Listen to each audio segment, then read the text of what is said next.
Hey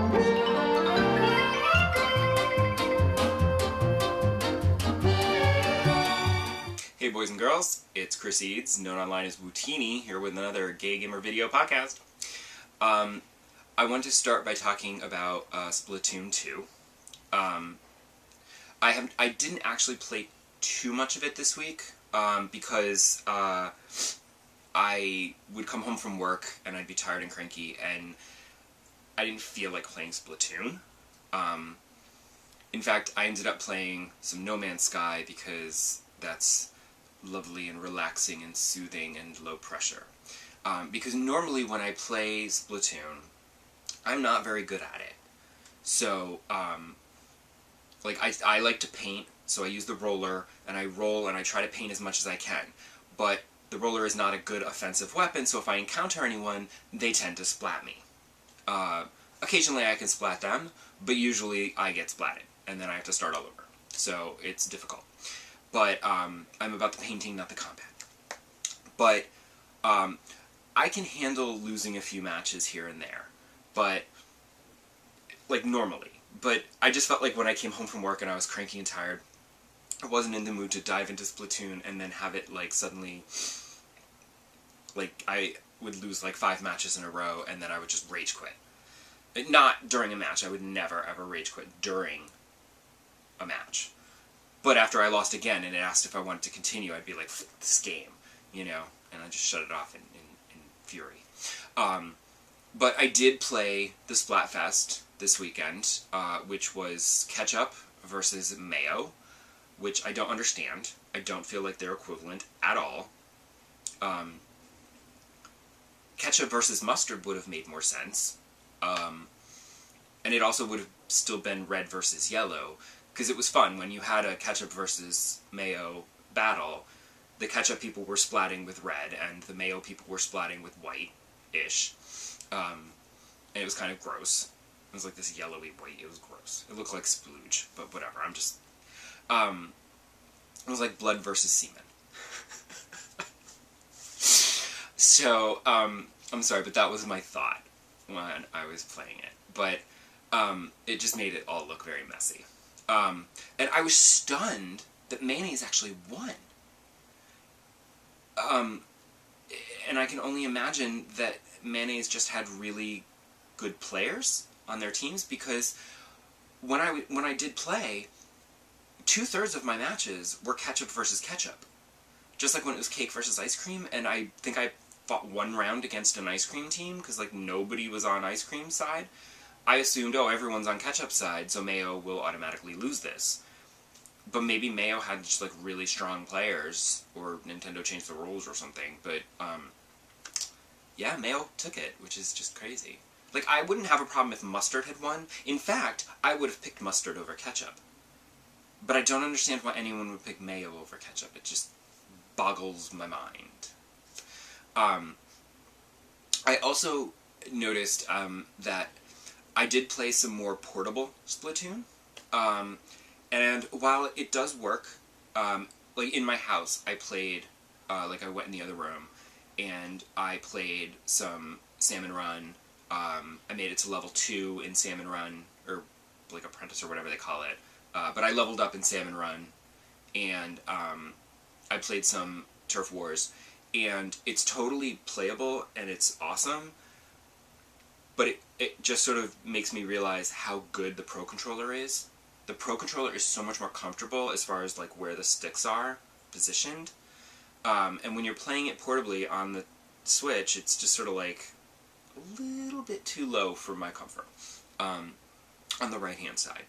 But, like, it's still totally playable portable. It's just hard to play portably because you gotta be on a Wi-Fi somewhere. But I love the fact that, like, I could go to, like, the park and sign into the public Wi-Fi and try to play. I don't know how it would play. You know, being public Wi-Fi, it's usually kind of shitty. So I don't know how well you could play a Splatoon match. And I would feel really bad, like, if I tried it and then, like, in the middle of the match, like, my connection broke because it's shitty public Wi-Fi. And then I'd feel like I let down my team, and I would have to... I couldn't play for, like, a week because I would feel like everybody would know it was me. And I would feel ashamed. But I also I wanted to talk about Dragon Quest. Dragon Quest 11 has come out in Japan finally, which is very exciting, except that there's still no information on the North American release. Like, the last I saw, it still, like, wasn't even this year. They're saying, oh, in 2018. I mean, so I'm hoping it's the beginning of 2018, like January, February, March, you know, quarter one. I'd like to have it for Christmas, but that doesn't seem like that's going to happen. But the other thing that's really frustrating is that they have not said definitively, okay, there's going to be a Switch version.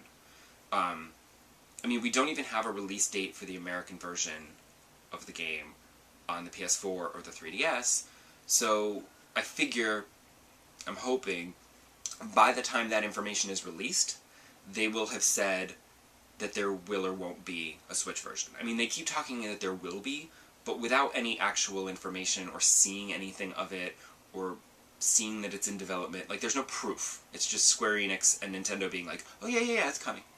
And I was like, because the other thing is, if hopefully the American version is so delayed that by the time it comes out, the Switch version maybe it'll be out with them. Or at least we'll know, oh, you just have to wait another 2 months for the Switch version, and I'd be like, okay, that's fine. Because, honestly, I would rather play Dragon Quest on my Switch.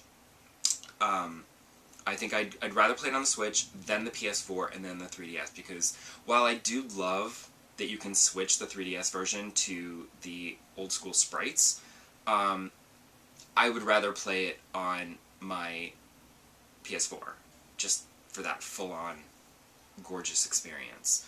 But I am willing to take a slight hit in graphics and play it on the Switch, because as a role-playing game, it's going to be a long-ass game. So I would like to be able to play it whenever, wherever on my Switch, as opposed to only being able to play it at home when the TV is free. And I also got very excited because I saw a picture of a Dragon Quest game in a Switch box, and I'm like, and then I saw it was Dragon Quest X. And I'm like, oh, nobody wants that. Well, I don't want that. Because that's the online one, which I never even looked into because I was like, I don't do online games. I've never played an MMO. I've done a couple of online shooting games. You know, I've played those online, like, you know, Splatoon and like Mass Effect and Destiny. But I've never done any MMORPGs. I just don't have the time to sink into it, to really build up my character, and you have to, like, quest with your groups, and it's like a whole big thing, and I'm just like, I can't be making, like, appointments to play. Although, on the Switch it might be different, because if they're like, we're gonna go on this quest at, like, 9 o'clock, and I'd be like, okay, and I'll tell my husband, you watch TV, and I would just take my Switch into the other room, and I can play in there. And that could work, I suppose. But I still don't think it's my kind of thing. But I would like to eventually transfer to the Switch fully and be able to get rid of my 3DS. Like, not get rid of, obviously. I still have all my old systems. I don't get rid of them. But I would retire my 3DS gracefully. Because I'm still carrying it around, and then occasionally I'll carry my Switch with me, and it's super awkward, because I'll, like, play Animal Crossing on the train, and then I'll put that away, and then I'll pull out my Switch, and then I'll play some Zelda, and it's just sort of like, I would just much rather have one device where I can save Animal Crossing, open up Zelda. Done. You know? But until they release Animal Crossing on the Switch, I will continue to have to bring my 3DS with me wherever I go, because I have to play Animal Crossing. And I'm going to be getting another 3DS game, it looks like. Because on last week's video, CPFace commented and suggested that I check out the Miitopia demo, and I said, oh, I was curious about that. Everyone seems to enjoy it. Let me download the demo and check it out.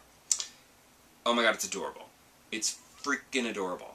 The basic premise is you're me, and